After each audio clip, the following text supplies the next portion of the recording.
Our next section will be reviewing the lateral structures of the knee.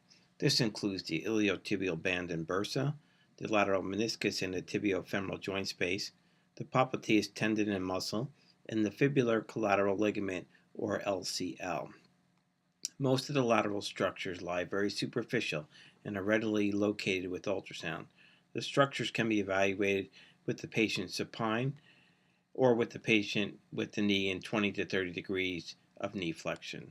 Some sonographers will prefer the patient side lying with the lateral side up, while others will prefer to evaluate some of these structures from the posterior lateral approach with the patient prone. It's the sonographer's preference. Let's review the anatomy. Let's start our evaluation of the lateral side knee again by looking anteriorly, rotating to the lateral aspect. We'll remove a layer and we'll come into the first structure we want to see, which is the iliotibial tract attaching down to Gerdy's tubercle. In this model, it's much larger than it actually is in real life.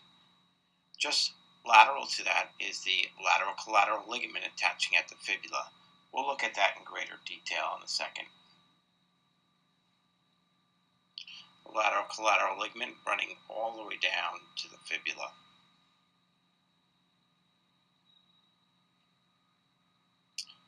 We can look at that lateral collateral ligament as well dynamically.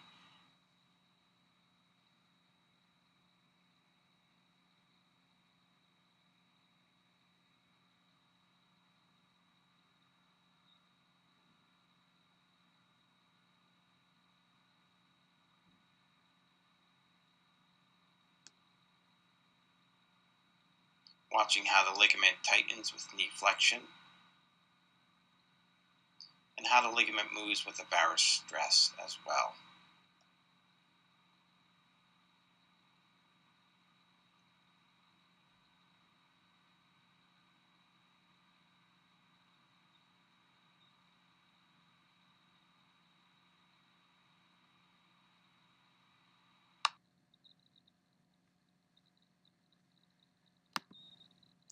Let's look at the structures in greater detail, starting with the iliotibial band.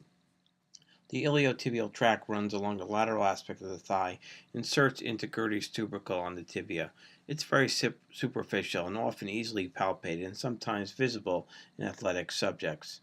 As it passes over the femur, a small bursa is located just underneath the surface. This is a common site of friction and bursopathy. Another bursa lies just under the ITB at its insertion into Gerdy's tubercle. Both these bursa, like many other bursa, are not readily visible unless pathology exists in adjacent structures. When we scan the ITB, it's easily located in the longitudinal plane just above the femur in a very superficial location. Follow it down in a coronal oblique scan to its insertion. Turning the probe 90 degrees allows excellent visualization in the short axis as well. Here's the probe position and the view of the ITB coming down, crossing over the femur where a small bursa exists, crossing over the lateral meniscus, and inserting down into Gerdy's tubercle. Small bursa will exist here as well.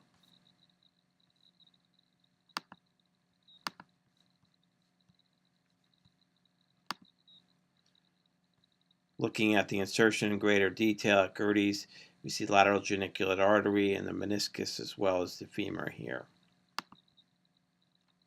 In position for a short axis view, as noted here, and the ITB very easily seen just above the vastus lateralis as well.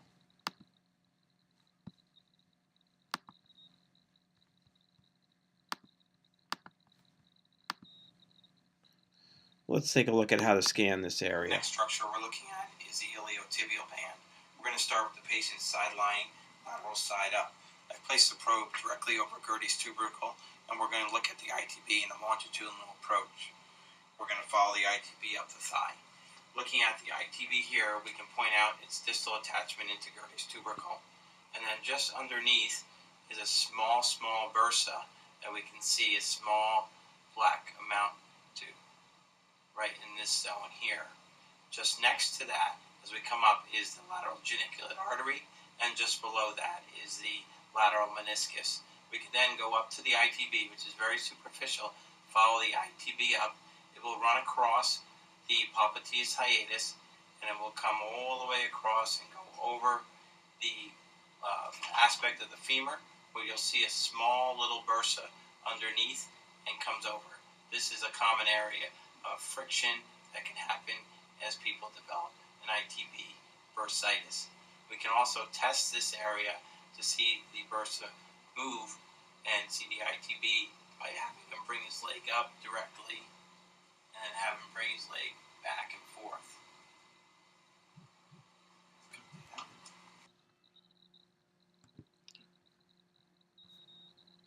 The next structure we want to visualize is the lateral meniscus in the tibiofemoral joint space. Let's review that anatomy. We just saw a good part of it just before. The meniscus is important if we see a meniscal cyst to help us determine if there's pathology here. We can also evaluate the tibiofemoral joint line to look for degenerative processes such as arthritis. Here we see the lateral geniculate vessels, popliteus hiatus, and the lateral meniscus. The meniscus is a triangular shaped structure between. The popliteus hiatus always has a curved little approach here where popliteus attaches here and is very anisotropic. And the vessels are very prominent when you turn your Doppler on. Let's look at how to scan this area. The next structure to look at is going to be the lateral meniscus. We're going to start in the same approach we did with the iliotibial band with broad attachment into Gerdy's tubercle. We'll again see the small bursa that lies underneath the iliotibial band in this position. And if I bring the probe slightly back posteriorly, we'll start to see better the lateral geniculate artery, which will be easily seen when we turn the Doppler on here. And then as we come back even more posteriorly, we will get into the lateral meniscus, which is a triangular structure sitting between the two bones in this position.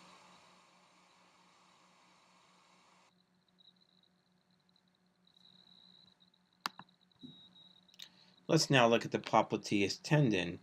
The popliteus tendon will attach in the popliteus hiatus. It can be easily seen in the short axis plane while looking at it. We often need to correct for anisotropy in this area because of the steep angle it attaches on this. Iliotibial band coming above, popliteus tendon is anisotropic here, sitting next to the lateral meniscus. Posteriorly, we're looking here behind the knee where we see the popliteus muscle coming up. It will come to form a tendon right in this zone. We'll review this in greater detail when we look at the posterior aspect.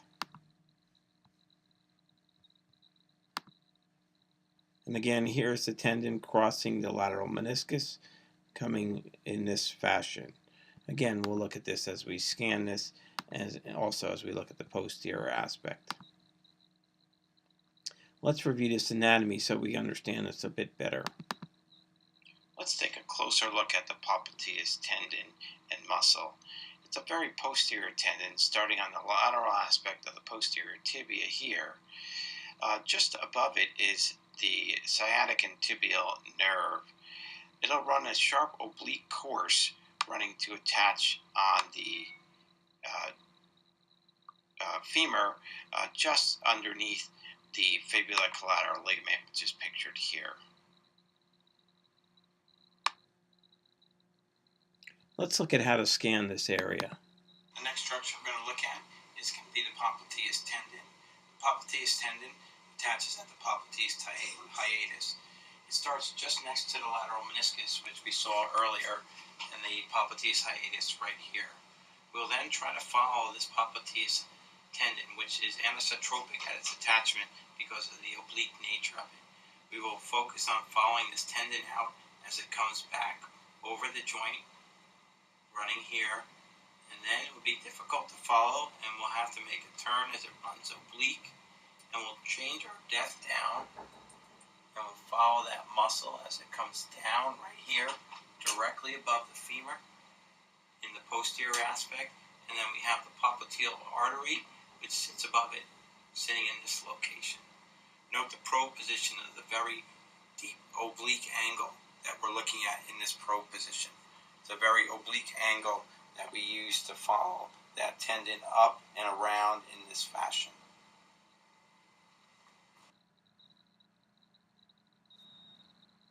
The last structures we want to visualize is the fibular collateral ligament. The fibular collateral ligament goes and originates just above the popliteus hiatus and inserts on the fibula. It runs in an oblique plane, making it challenging to view the entire ligament in one scan.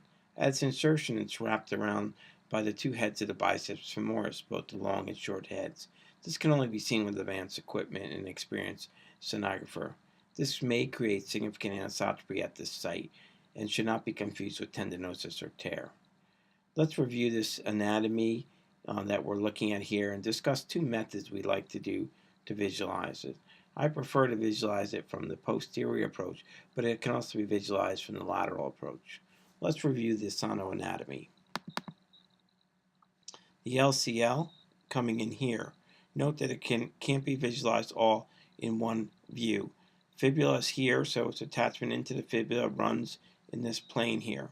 Because it's running obliquely, we lose part of its fibers here, and this is its origin here.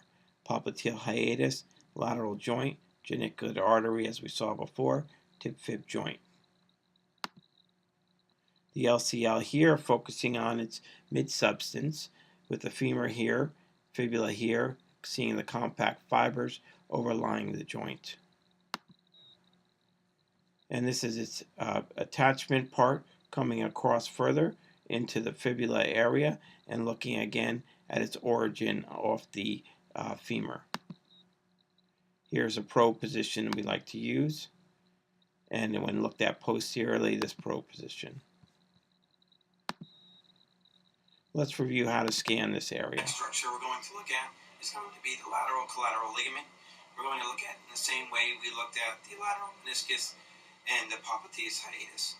I will again have the patient side lying, put the probe directly down, and I will look for our key landmarks of the popliteus hiatus and the meniscus. Once I see this popliteus hiatus, I know I will look again for the LCL, which will come just above the popliteus. To best see it, I need to rotate the probe or pivot the probe in its most distal aspect to line up towards the fibula. And here we can see the LCL coming in and attaching.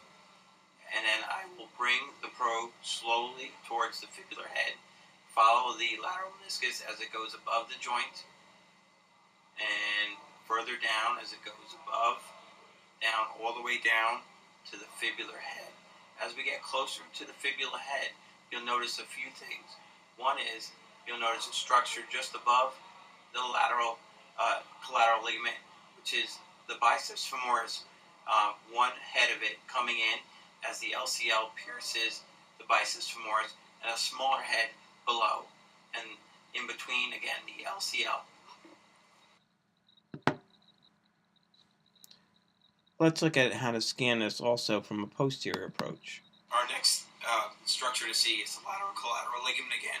We're going to look at it in a little different way. I prefer this way to the patient side lying. I lie the patient prone, and I put the leg in a figure 4 position here to make the ligament taut. I will then easily palpate the fibular head. I will then place the probe down in a longitudinal way, about a third of the probe over the fibula, pointing towards the popliteus in this manner. Once I place the probe down, I will then look to see the LCL, which is a very small ligament, going and attaching at the fibular head here.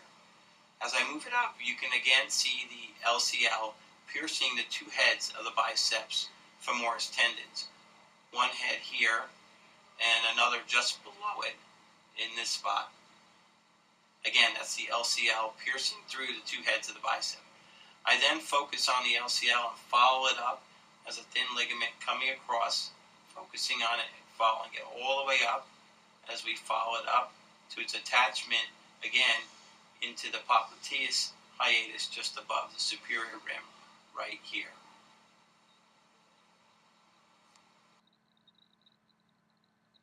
That will cover our a review of the lateral aspect of the knee. Our next section will be the posterior knee, which we'll cover shortly.